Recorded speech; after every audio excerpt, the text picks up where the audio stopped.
A round of applause closed out a meeting of the House Health Committee yesterday. Applause from a group opposed to a bill requiring girls younger than 18 to tell their parents if they're about to have an abortion. Those pro-choice supporters were cheering a vote stopping House Bill 41 from going to the full House for debate. But when the committees were reporting to the House today... Also House Bill 481 with a public report from the Committee on Health. The abortion notification bill had been reported out.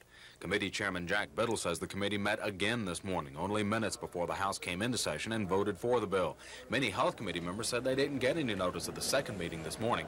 But while Mr. Biddle says he admits the meeting was hastily called, he says he managed to get pro-choice opponents notice that the bill was about to be reconsidered. In other action, the House passed 5 anti-crime package bills overwhelmingly. But some members, like Ozark's James Sasser, were upset that the list of crime package bills were split by another AEA-backed bill. But you put these very controversial things above some critical things.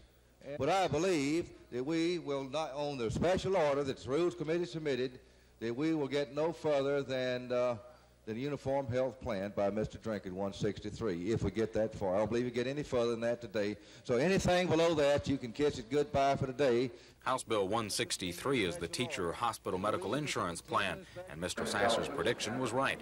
The House was tied up on the bill when it adjourned. Chris Grimshaw, WSFA TV News.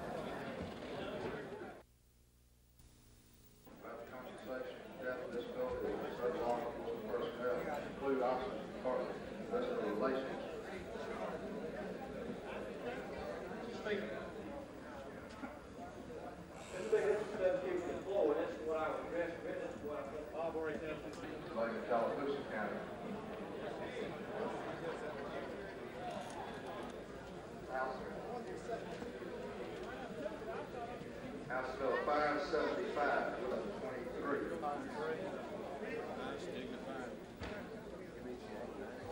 Also, Senate Bill 320. Gentlemen, children, right? Okay.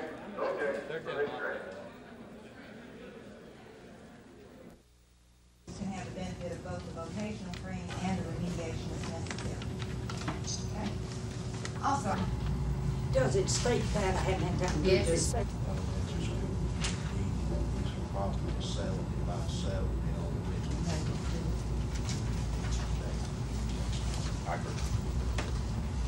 Since it is so short, would it be in order to be?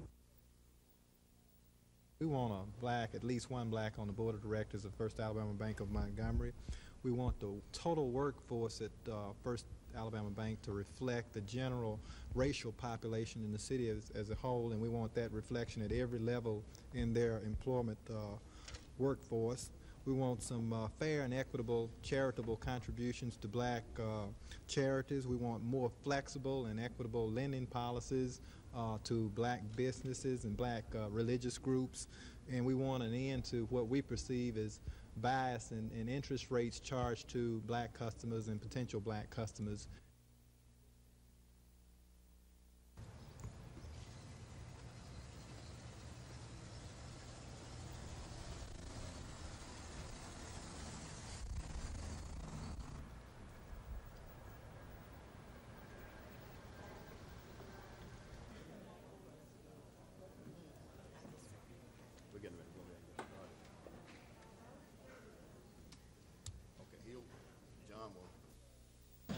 Mr. President, Mr. President, the Rules Committee is going to have a supplementary calendar once we finish this short calendar, and we're going to consider some other bills, and I would move to lay the substitute on the table. Mr. President, I'd like to come to that. Legislature in Congress that would create 10 Tom river system. I think you're going to gain anything by filibuster. About 5,000 jobs for Alabama citizens. And Mr. President, to attempt to amend or substitute the special cartel that has it on there. Certainly, Mr. President, I am opposed to the adoption of a Rules Committee report. Excuse me. If you want us to discuss the other bills at length before we ever get to S-139, then don't vote for Senator Cavanagh.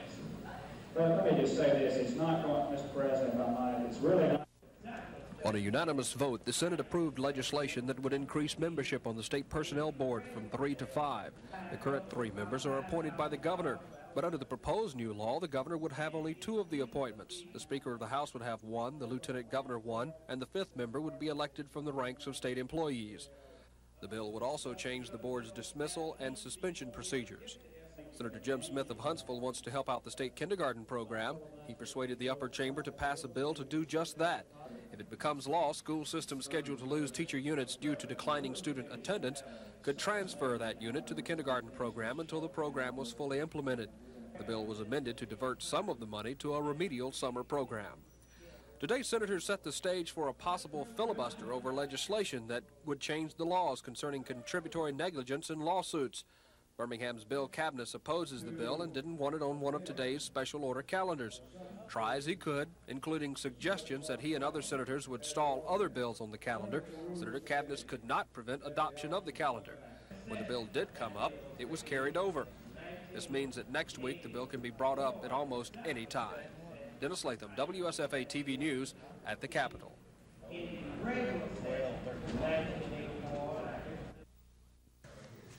On July 20th, Montgomery's Byron Braggs will make his way north for the start of his 3rd season in the NFL with the Green Bay Packers. As you can see, Byron is working hard this summer in an effort to earn a starting defensive end position with a team he feels has an excellent shot to make it to the Super Bowl. And the man in charge of leading Green Bay to the promised land is another Montgomery native, Bart Starr. Byron calls his coach a good one and says it's time the people of Green Bay put their trust in Starr. He was up there doing some difficult years. Dan Devine didn't leave him with too much when he took over up there. And I think they could show him a little bit more respect because they keep egging him on with these one-year contract deals. If they're really going to give him a vote of confidence, give him 5 or 6 years and let him do with the team what he can do. While laboring with the Packers this season, Byron will be keeping a close eye on the Saturday college scoreboards. The Alabama graduate is very interested in the progress of the Crimson Tide under new coach Ray Perkins. But Braggs is quick to warn Bama fans, like himself, not to expect too much. I feel that Coach Bryant left him with an adequate enough offense to put some points on the board. This may be the offensive group that's up there now has just as much firepower as any team that I played with. The question is whether or not they're going to be able to stop people from scoring. If they can do that, Alabama could figure in pretty good into the race. But Rick Pons, WSFA TV Sports. This next month is important for Byron Braggs. As he prepares to enter his 3rd season with the Green Bay Packers, this former Alabama star is looking to crack the Pack starting lineup at defensive end. And he knows 1983 is a pivotal year as far as his future is concerned. I expect to play a lot more. I'm actively going after being a starter this year, being that it is my last year on my contract. And it's an old saying, if you have something to barter with, you'll be able to get something out of it in the end. So being that it is my last year on my present contract, I'm going to make a real good showing if I expect to make any more money, since that's the bottom line to being a professional about something, is to make money. The Packers were a member of that Super Bowl tournament in last year's strike-shortened season, and Byron says the Pack should be back in '83. Well, I hope to get another ring that I'm not going to wear to go along with my national championship rings. I think we made some improvements through the draft by drafting people that we could use, like they drafted 2 offensive linemen. So if we could have some capable people coming in off the bench, we should do all right. Byron is one of several in Green Bay that make up the Alabama connection. And another famous Montgomeryan in that group is the coach, Bart Starr. Byron will talk about his coach and the prospects for his alma mater, Alabama, tonight at 10. Rick Pons, WSFA TV Sports.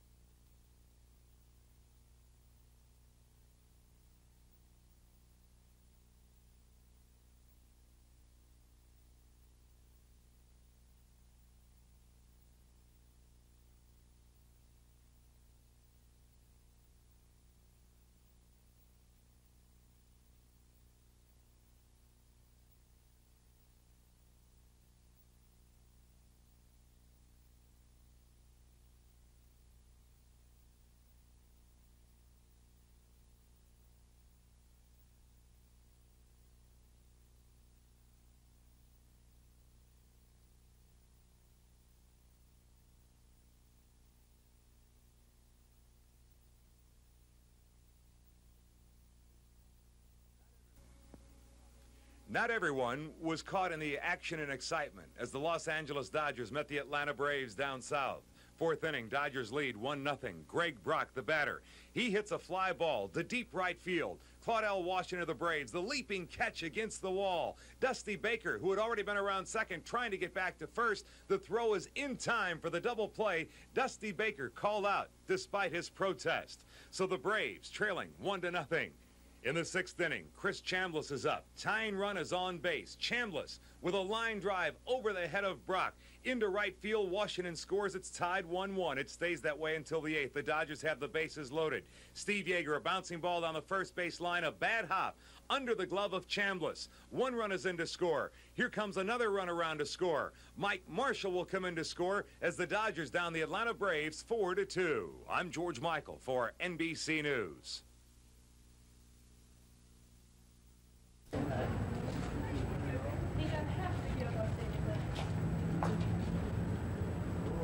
Donated, you know, and the building rent-free if we can just get a post office. Of course, they said they'd take that into review.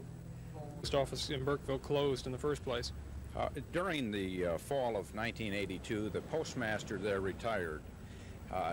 When postmasters in small rural communities retire and are served by a number of other community post offices, we look at the economic value of maintaining a post office in those geographic areas. And at this point, where to... Off the hook. In the 60s, it was the white business community that finally made the decisions that broke the back of segregation. And they did it, maybe they did it because they wanted to be moral, I don't know. But I have a suspicion they did it because they discovered that it was good business to get black folks off the street and in the stores shopping.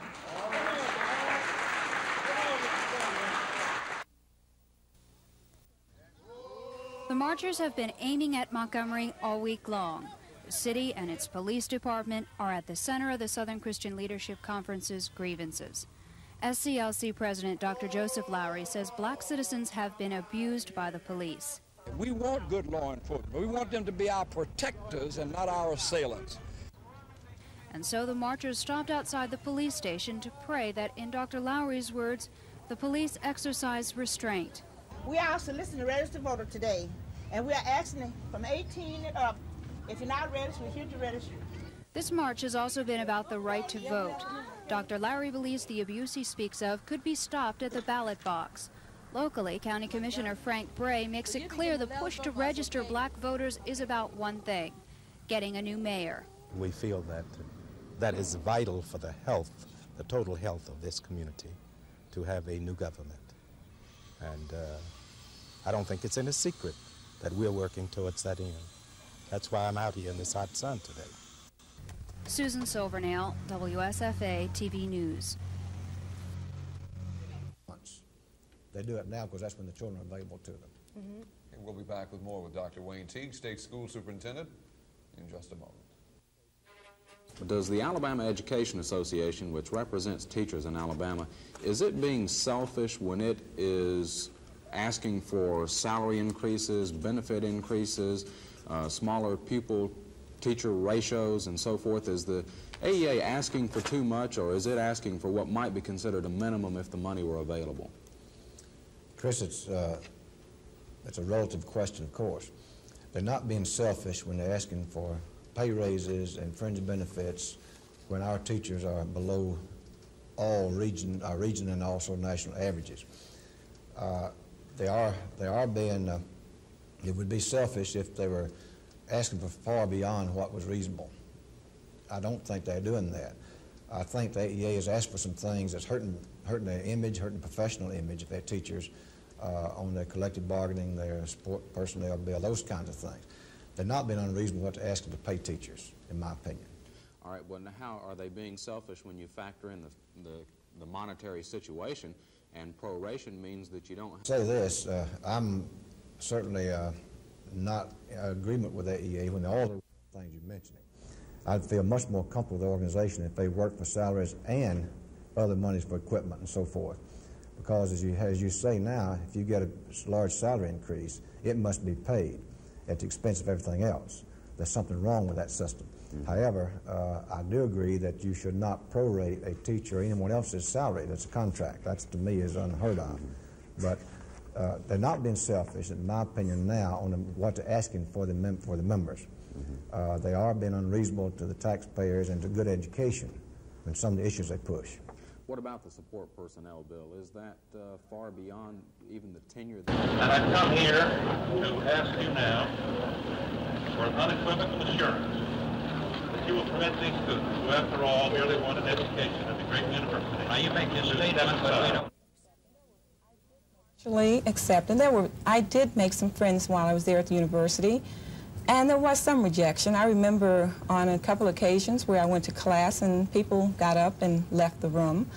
But basically, I expected that, so it really wasn't anything that that was new to me. Today, federal Judge Myron Thompson threw out Montgomery's current plan for dividing the city into 9 council districts, saying that Mayor Emery Falmer had attempted to dilute black voting strength in one particular area. Mac Carmack of our staff has been following the story since it broke this afternoon. Mac? Bob, in throwing out the city's redistricting plan, Judge Thompson says evidence confirmed that Mayor Falmer purposefully sought to dilute the voting strength of the black electorate in District 3. Not for the purpose of preventing black representation in that district, but to prevent re-election of Councilman Joe Reed. I talked with the mayor and City Councilman Donald Watkins about Judge Thompson's decision.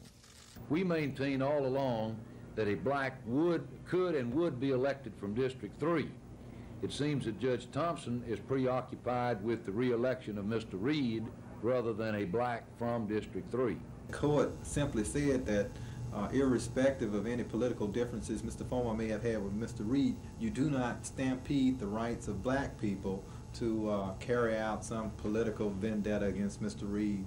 It just happens to be Mr. Reed in 1983. There's no telling who it will be for the next 7 years, 6 or 7 years. The lawyers are already at work studying the opinion and will prepare an appeal and immediately go to the appellate court with it. Well, I don't know if Mayor Falmer has the unilateral authority to appeal this decision. That's a question the council needs to look at.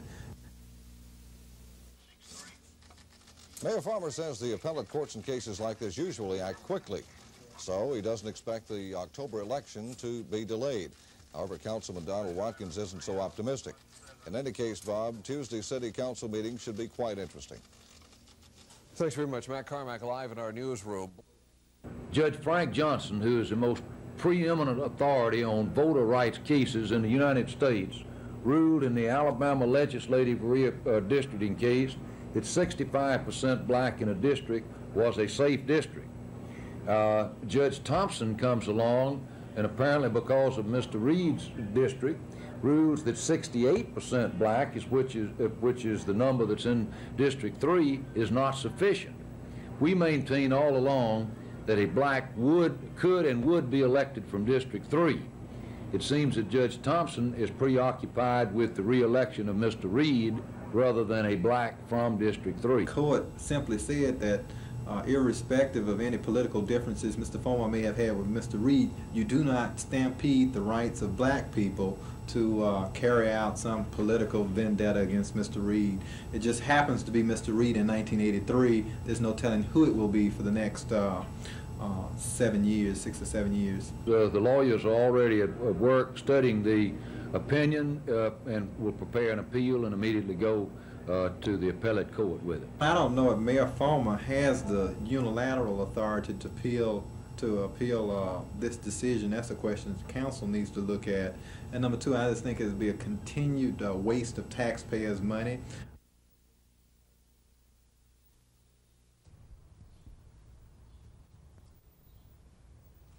That's it, we'll leave. That they will condone and support crime in the name of justice. Can they be so ignorant of the meaning of freedom and liberty that they will support servitude in the name of freedom and liberty? Is it really possible that even though these aliens of America who were born in this country have no real concept of America's foundations? Yes, it can and is possible. When a white man rapes a woman, he is arrested. We all gather around to say that it is justice. But is it any less justice when a policeman arrests a Negro for rape? We say no. The Negro says riot. When he I stand here today as governor of this sovereign state and refuse to willingly submit to illegal usurpation of power by the central government. I claim today for all the people of the state of Alabama those rights reserved to them under the Constitution of the United States. Among those powers so reserved and claimed is the right of state authority in the operation of the public schools. That was George Wallace then, in a standoff with the National Guard and the federal government, doing what he considered the best thing for all the races, keeping them separate. But it didn't work. This is George Wallace now. He says he regrets what he did 20 years ago. That's 2 decades ago, and things are different now. And let's move on for the future and make Alabama a better state to live for all people, regardless of their race. Vivian Malone Jones and another student entered the university that day. Ms. Jones went on to graduate. She says she believes Governor Wallace when he says he's changed. It's been 20 years, and at this point, I think when you think about it, he's been around a long time, and it took him a long time to come to that conclusion, and at least admit it publicly. Gina Gregory, WSFA TV News.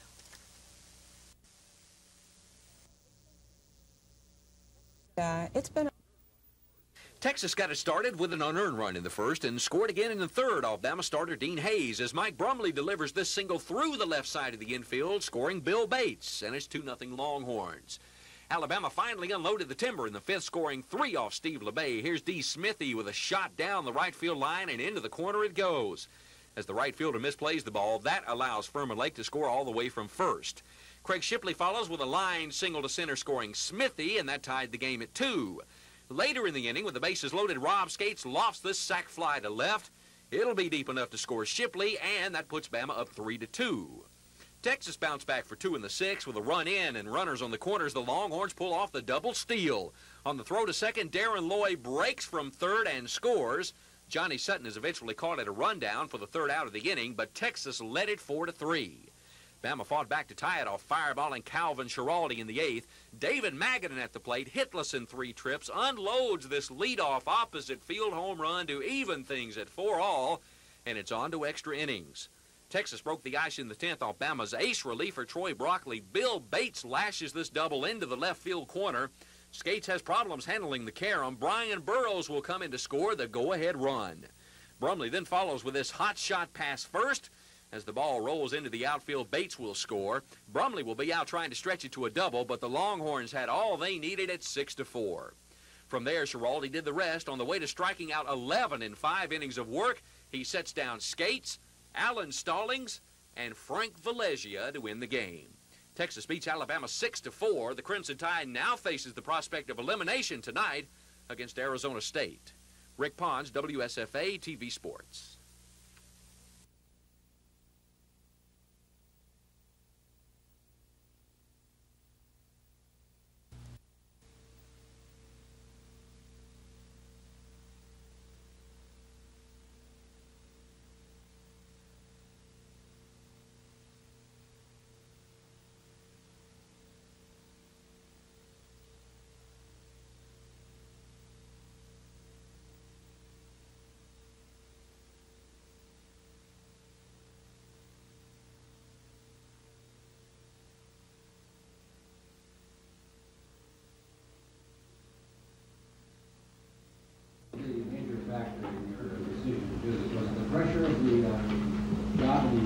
In answer to your question, half of what I got to Washington, thought that I could free the NFL 1200 and slay the NFL Dragon in 2 years, and it turned into 12 years of a very tough battle. But all the time that I was there, I was looking for the opportunity to come back to the state of Wisconsin so that I could get involved in repaying many of the debts that I have to the people of this state. What happened with the strike is that everyone who's ever been involved... Okay, thank you very much. There was one issue that I wanted to bring up that we're extremely sorry to lose Ed Garvey as executive director of the National Football League Players Association. And we'd like to congratulate the Attorney General in the state of Wisconsin because you made a terrific choice. We'd like to thank Ed, especially and his family, for lending them to us for over 12 years. And believe me, we got our money's worth. I'm sure the state of Wisconsin will get their money's worth and a lot.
On any given night throughout the summer, all 5 fields here at Lagoon Park will be jam-packed with softball players and fans.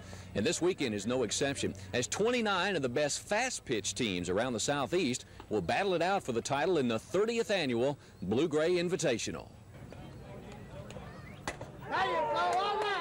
The whole idea of this tournament is to promote this less popular but more exciting brand of softball. Tournament director Lewis Golson says he hopes this year's event can do just that. Well, we try to put on a first-class tournament. We've got good teams. We've got good competition. I think good competition makes good teams, and we work hard 12 months out of the year trying to promote the tournament, and I think it pays off. Of the 29 teams participating, the Memphis Merchants are back to defend their title, and the nationally known Clearwater Bombers have to be considered strong contenders. The double elimination tournament continues through Sunday at Lagoon Park with a championship game set for 4 p.m. There will be an admission fee. Rick Pons, WSFA TV Sports. Top of the first inning, San Francisco leading 1-0. Max Venable lines a base hit to right field. Darrell Evans scores. Here comes Johnny LeMaster. San Francisco takes a 3-0 lead. In the bottom of the fourth, Atlanta still trailing 3-0. Bob Horner, deep drive to left field. His 11th homer of the season, a 2-run shot, cuts the lead to 3-2. Top of the sixth, it's Max Venable again. He sends Phil Niekro deep to right field. No doubt about this one. Home run puts the Giants ahead by 2 once again, 4-2. But in the bottom of the ninth, Atlanta came back with Claudell Washington on first. Dale Murphy sends a Jim Barr pitch to the opposite field, deep right field, 2-run homer, ties the game at 4 apiece. But the Giants in the top of the 10th will win it. Jack Clark, the batter, he'll send a Steve Bedrosian pitch to center field. It goes to the wall. Joe Patini scores. Here comes Darrell Evans. He slides safely home, giving San Francisco a 6-4 win in the first game of the doubleheader. I'm Michael Stone for NBC News.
This is Sylacauga's Representative Ron Johnson, and this is Dadeville's Representative Lester White. As members of the House, they've been named to serve on an interim committee that acts as a monitor and advisory board of the state Medicaid agency. But both Representative Johnson and White are sponsoring a bill that would give their interim committee the right to tell Medicaid which rules, policies, or regulation changes can be implemented. And I know that in the small changes they were going to make in the pharmacy program, if there was 2 or 3 that ill-advised, there were probably some in the hospital industry, some in the physician industry, the optometric thing, and I just think that the legislature appropriates the money. But Representative Johnson is a durable medical equipment supplier, which means he's a Medicaid service provider. Yeah, the small provider and the durable equipment program. But so you would be regulating a company with which you are an agency with which you have direct association? Yes, to a certain extent. And Representative Lester White is a pharmacist. We're on a fee system. I can't increase my fee. They tell me what my fee is going to be. All this is going to do, Chris, is to... Yeah, but it puts you on a committee that might change the fee. Yes. But these circumstances raise the question of possible violations of the ethics law, which prohibits a public official from using his office for personal gain, and an Alabama constitutional provision which doesn't allow a lawmaker to vote on a bill with which he has direct personal connection. I don't care about legislating this, but I would like for the Medicaid agency at least to have the courtesy to come before the committee and explain proposed changes and ask for legislative input.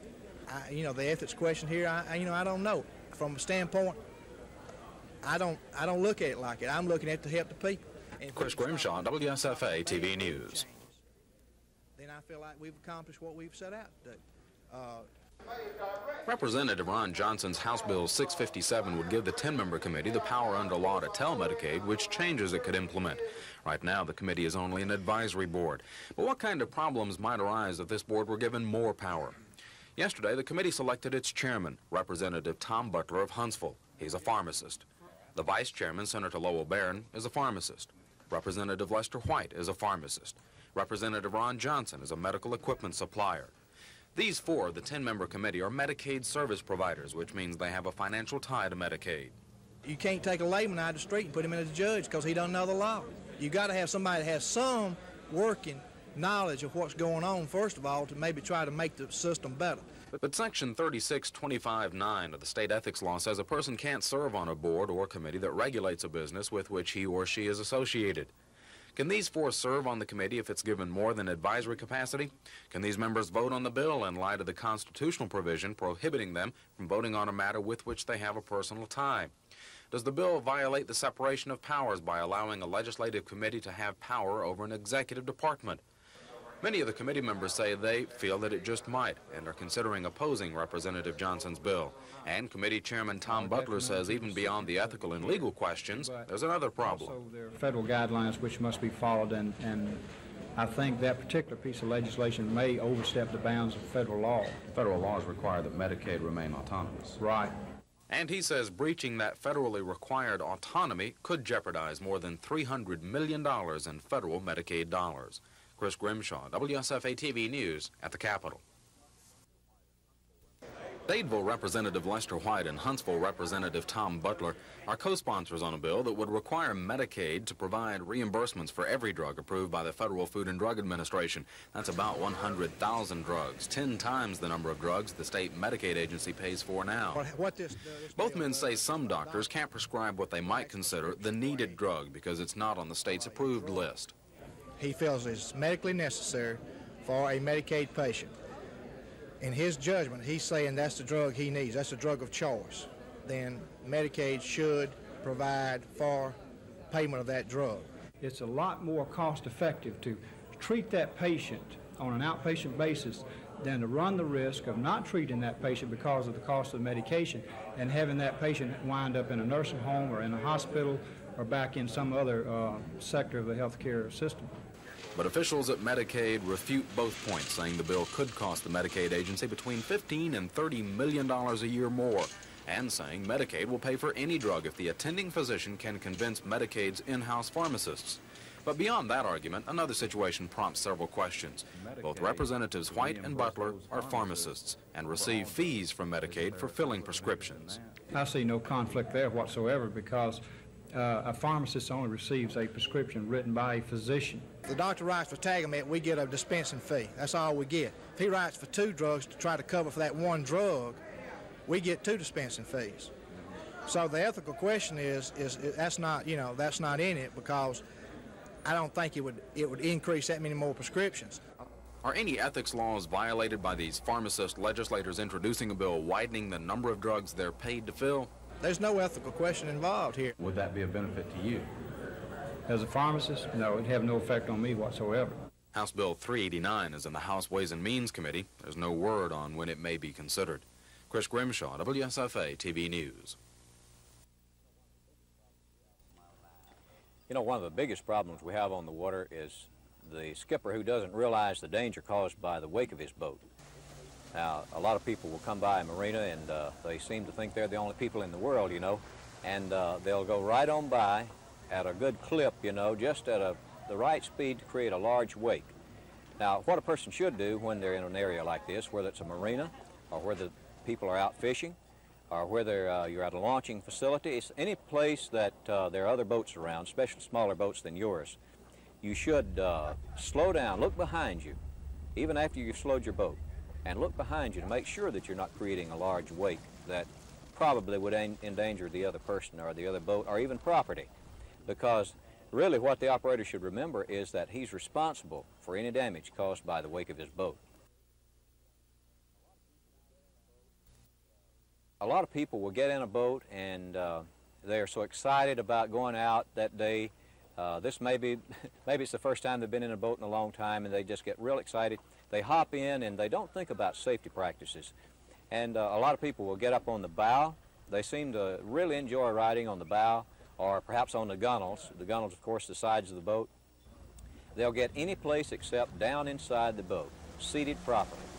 And what will happen if a person is on the bow or on the side of the boat, if you have to make a sudden turn or if the boat hits something suddenly, usually the person will go overboard and the propeller from that motor will usually find them. And if it does, it's going to really chop them up. And so we have a lot of accidents because of just carelessness and recklessness, really, on the part of the boat operator. If the operator allows this to happen, then he can be held responsible. He can be charged reckless operation, and of course he can be sued by other individuals who are involved too. PFDs, or life preservers, as most people call them. Now, PFD, by the way, stands for personal flotation device, and it should be personal. Before you get in a boat, you should check out that PFD to make sure it's the proper size, to make sure it's in good condition, make sure there are no straps missing, no holes in it, and check it out thoroughly and then fit it to the individual that's going to be wearing it. It should be adjusted properly, and of course we would suggest wearing it. Now, the law does not require wearing the PFD, but you do have to have it close at hand and readily available. You shouldn't have it in some compartment or under the seats, or you shouldn't have it down in the floor of the boat, you know, walking on it and putting your fishing tackle on it. But you should have it close at hand and ready to grab in case you have to have it and go overboard. But it's much better to wear it so that if you do go overboard, that it'll keep you afloat until help could arrive.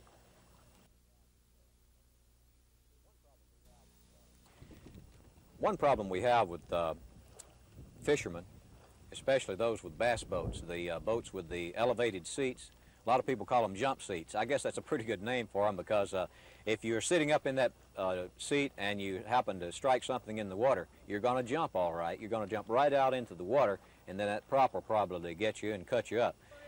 But the proper way to use the elevated seat is to sit in it while you're fishing and only while you're fishing. If you use it properly, then it comes in handy for that. You know, it will swivel and you can use it while you're fishing real good. But if you get underway, if that boat is above an idle, you should get down out of that elevated seat. Make sure you're seated properly before you start that engine and get underway. That way, you will not be thrown overboard as readily if you do hit something. But remember, those elevated seats are not to be used for anything except while you're at a very slow idle or using your trolling motor while you're fishing. You're not allowed to sit in it. It's a violation of the law, by the way. It's reckless operation to sit in the elevated seat while you're underway above an idle. Larger crowds may have marched this route through Montgomery to the Capitol steps, but to some who have walked it 2 or 3 times before, it's the same struggle. We were seeking for a freedom that we thought was going to come in one big package, but it didn't. Now we have those tangible rights, but we are marching to guarantee and reassure our people of the intangible rights of life, liberty, and the pursuit of happiness.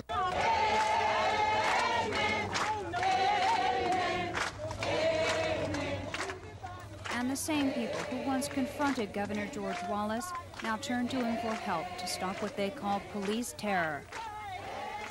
And so we want to make it plain that just as he stood in the schoolhouse door 20 years ago, we call upon him today to stand in the door of the police stations of Alabama and tell the police department to act with justice. Go ahead and say it, Doctor. In the crowd were the family members of some of those the Southern Christian Leadership Conference believes have been abused by the police. Relatives of Bobby Sales, who was wounded by a Montgomery officer, and relatives of Hamp and Anthony Rousseau, who were shot and killed by Eufaula police. Dr. Lowry says policemen should be protectors, not assailants. And we're saying to the police department, we want peace, we want brotherhood, but they ain't never gonna be no peace till you stop killing our brothers and sisters and shooting them down in the street. Yes, sir.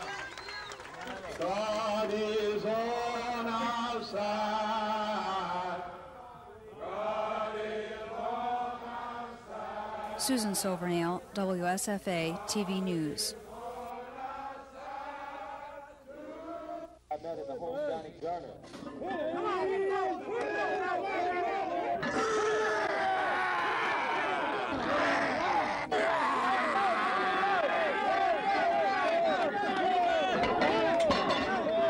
This is the second straight year that Kilby has hosted the Inter-Prison Weightlifting Championships. 45 inmates came to compete, representing Kilby, the Red Eagle Honor Farm, the State Cattle Ranch, and Fountain Correctional Center, vying for a trophy and a new weight bench donated for the contest. 137.5.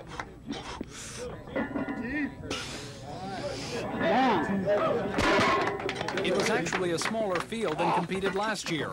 Some prisons waited too late to qualify, but prison officials are still enthusiastic about the yearly program, an idea that came from Kilby employee Lamar Parker. Being the second year, it hadn't grown that much, but I expect it to grow tremendously. I expect to have all the institutions taking part by next year. Competition was again tough this year. The big lift of the day came from this man, Charles Lee of the Red Eagle Honor Farm. He hefted 540 pounds and then went on to try 607 pounds. Not much consolation for his team either. They came in last. Fountain and the Cattle Ranch tied for second, and the Kilby team stays undefeated in the top slot, at least until next year. Tom Thorne, WSFA TV News at Kilby Correctional Center.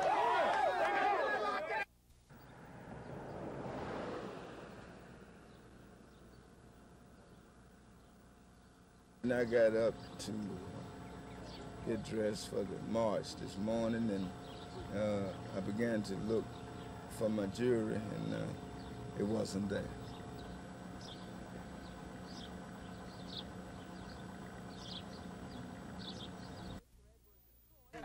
Joanne and Victor Edwards of Troy had originally planned to marry today. Victor and his 6 groomsmen were to skydive down to the ceremony instead of walking up the aisle, but peer pressure scotched their plans. The skydive in was alienating some of the older people that lived in the area that we were inviting to the wedding. They were not really relating to it all that well.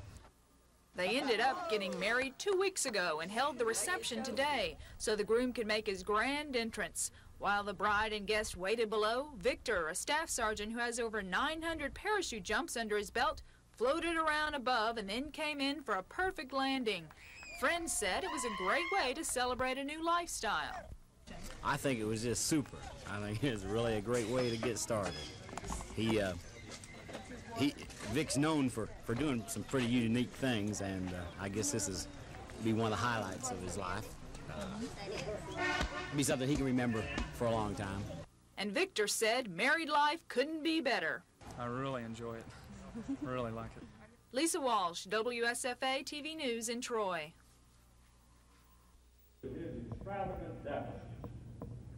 And the issue in Washington today is not how to cut the deficit, but how to spend the deficit. Have an opportunity as well as a right. Yes, American education. Now, we've been getting a free ride. Before women were liberated, for most of this century, we could have excellent teachers underpaid, but we can't afford that anymore. Those same women, as liberated now, make twice as much out in other fields, and so we now have to look at teaching and realize that the teacher has been underpaid, and there's no other solution than to put money to education and make it a profession. Alabama finally broke the ice in a solid pitching duel in the top of the sixth. Doug Henry on the hill and 2 outs. Here's Rob Skates with the only RBI the Tide would need with his hot shot single over the first baseman's head, scoring Brett Elvin to give Bama a 1-0 lead. Alan Stallings then followed, lining this single to left. That scores David Magadan and also chased Henry from the game. On comes Jim Jefferson to face Frank Valesio with 2 men on, and the Tide catcher greets Jefferson's first pitch with this shot that will carry deep to left center, and over the wall it goes for a 3-run home run. And suddenly Alabama took a commanding 5-0 lead.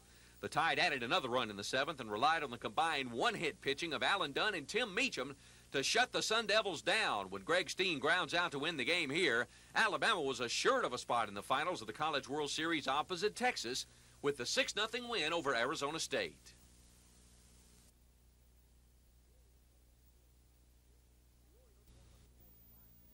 The Orioles broke up a scoreless tie in the 4th, getting to Bob Ojeda for 3 runs. This is Cal Ripken Jr. lashing a double into the corner in left field. John Shelby comes across with the game's first run. Later in the inning, Ken Singleton rips this pitch over the head of Jim Rice and off the wall in left. Ripken will score, so does Eddie Murray, and it's 3-0 Birds. In the 5th, Boston bounced back for a couple off Scott McGregor. Birmingham native Reed Nichols gets 1 with this solo home run into the screen over the Green Monster. Glenn Hoffman pushed across another run, singling to left, driving in Dave Stapleton, and cutting the Orioles' lead to 3-2. But Baltimore kept pouring it on in the 6th. Here's John Lowenstein with a single to right. That scores 2 more to give the Orioles a 5-2 lead. They took a 10-3 advantage to the bottom of the 9th when the Sox rallied to score 3, but Tippy Martinez came in and gets Nichols to ground out here to win the ball game. 10-6 is the final. Baltimore wins their 6th straight. The Red Sox drop their 6th in a row. Holds it steady.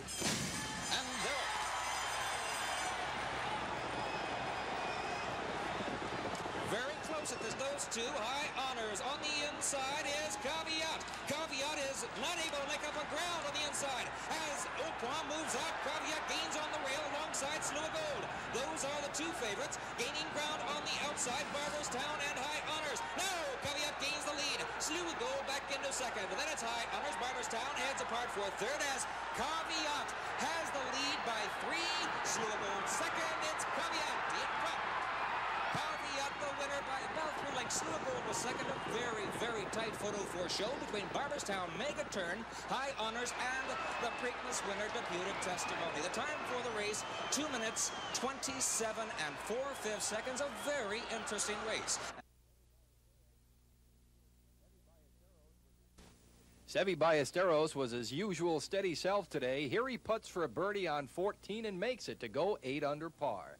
Fuzzy Zeller stayed with Ballesteros throughout most of the day. Here on 16, he makes a birdie putt to tie for the lead at 7 under. Former Westchester champ Lee Elder in the red shirt finished earlier in the day with a 6 under 65, the best round of the tournament. This shot on 18 will set him up for a birdie putt. Elder will make the putt to go 5 under par for the tourney. But the day belonged to Ballesteros. Here on 18, a fine shot out of the bunker. It rolls slightly past the hole to end up about 5 feet away from the pin. Ballesteros would finish at 1 under 70, although he misses the birdie putt here on 18. He's 7 under for the tourney. 1 shot back is Fuzzy Zeller. Lee Elder and Roger Maltby are 2 behind. We start in the bottom of the third. Alabama's Ted McClendon with a pop fly in short right field. Bill Bates will make the catch. Meanwhile, Craig Shipley is tagged up and is coming home. Here's a throw. Shipley collides with Jeff Herron, knocks the ball loose, and scores. 1-0 Alabama. And then in the fifth, D. Smithy takes Roger Clemens deep to left center field. This one gone for a solo homer. Alabama had a 2-0 lead. But Texas came back to tie the game at 2, and then in the 7th inning, with Mike Brumley on first, Kurt Killingsworth tees off with a long drive deep to center field. Alan Stallings gives chase, but he can't get to it. It's off the wall. Brumley comes in to score, and Texas had a 3-2 lead on the triple by Killingsworth. Then the Longhorns added some insurance later in the 7th. Jose Tolentino with a perfect drag bunt, safe at first. Killingsworth scores. Texas goes on to win the College World Series 4-3 over Alabama. This is Scott Clark reporting for NBC News.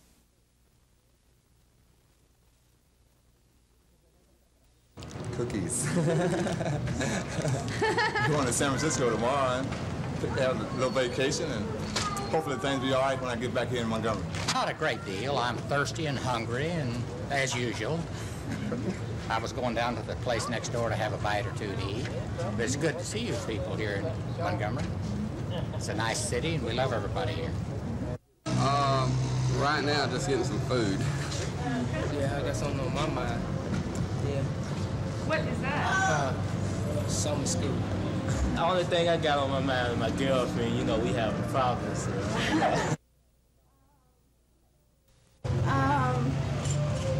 Gosh. Billy, what's on my mind? She's bad.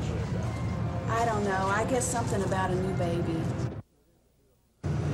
That's true. It is a beautiful night. I just wish I could be spending it back in New York. That's what I have on my mind.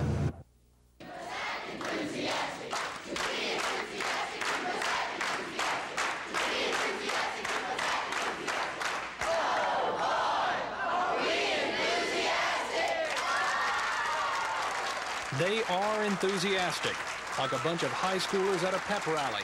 But while they are all high school sophomores, this is decidedly not a pep rally. This is the Alabama Youth Leadership Seminar, and they are here to learn. Learn everything you can learn about everything.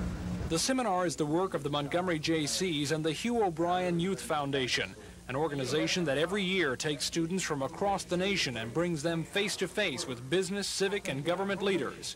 It always seems like the problems are always so much bigger than the good things. The students' questions, while polite, are often pointed and always intriguing. When are we going to start treating these criminals like they should be treated? If you ask for the death penalty, it would have to be coming from the court, not from me. Because that's what we're doing. We're taking the life of a child of God. It does not solve a problem. I don't see how it solves a problem. Well, first, I've done what you just said. The seminar lasts 3 days. In that time, the students are encouraged to believe that they are the leaders of tomorrow, that they are special. Well, being special, it's just everybody's special. It's just like all the topics are relative. And at the same time, many say they get something here that they can't get anywhere else. It's funny, you can talk about things that concern the world and the nation today, and no one thinks you're crazy for doing it. When you're at school, it's just a bunch of arguments. Yeah, in school everybody says, "Oh, shut up." Yeah, exactly. And is this going into the media now? Or? When you're talking about the public, do you mean the people that, well, the regular public, they want to know what's going on.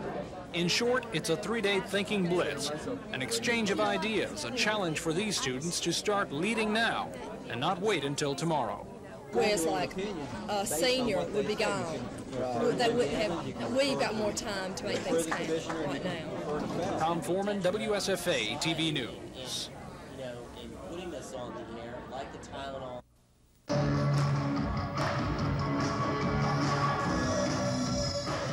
Aerobics classes have popped up all over. Now Montgomery March of Dimes officials have found a way to pump that energy into a fundraising effort for the fight against birth defects. Today, 30 Montgomery residents turned out to jiggle and jog for the March of Dimes. I'm just a fool about this aerobics business. I do 1 hour to 2 hours of aerobics every day of the week.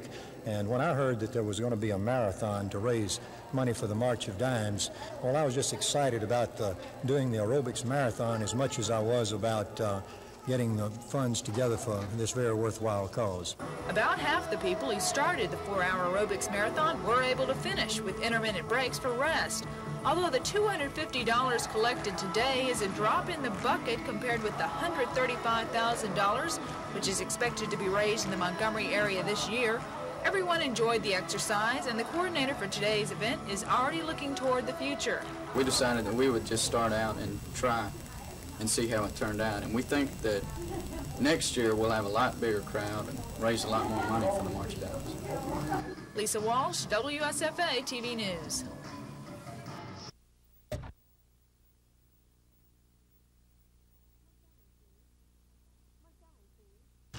Montgomery, please.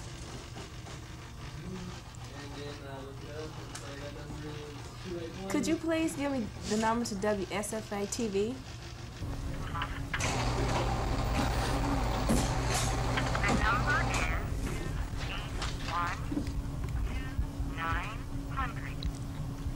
Repeat, 281-2900. If you need further assistance, a directory assistant operator will return.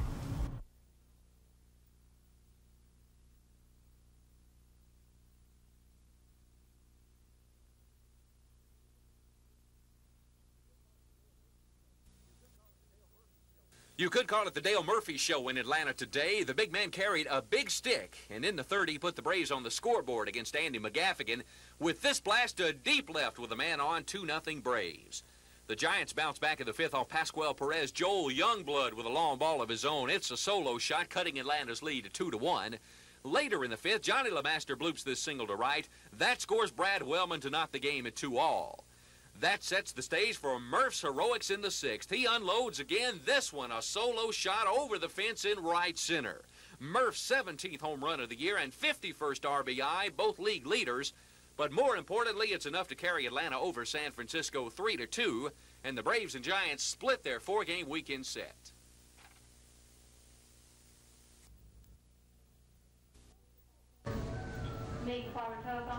Coke is certainly not the first soft drink company to make a push for caffeine-free drinks, and company officials readily admit they were waiting to see what their competitors did before they introduced this new line.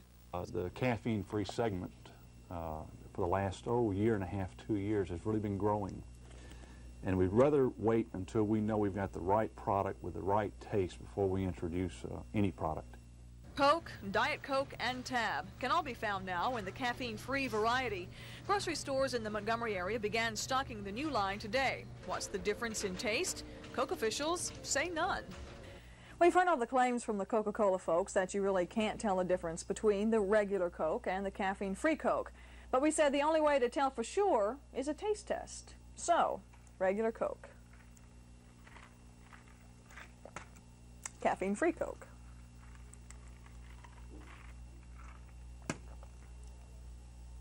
And you know, they do taste almost alike. But decide for yourself. The price is the same. If you're concerned about the amount of caffeine in your diet and like to drink Coke products, then you've got a choice. Gina Gregory, WSFA TV News.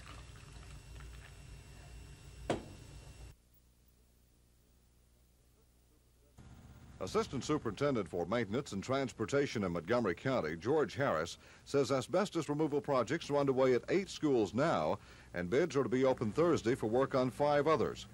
Mr. Harris says work is about on schedule on the jobs where bids were previously let.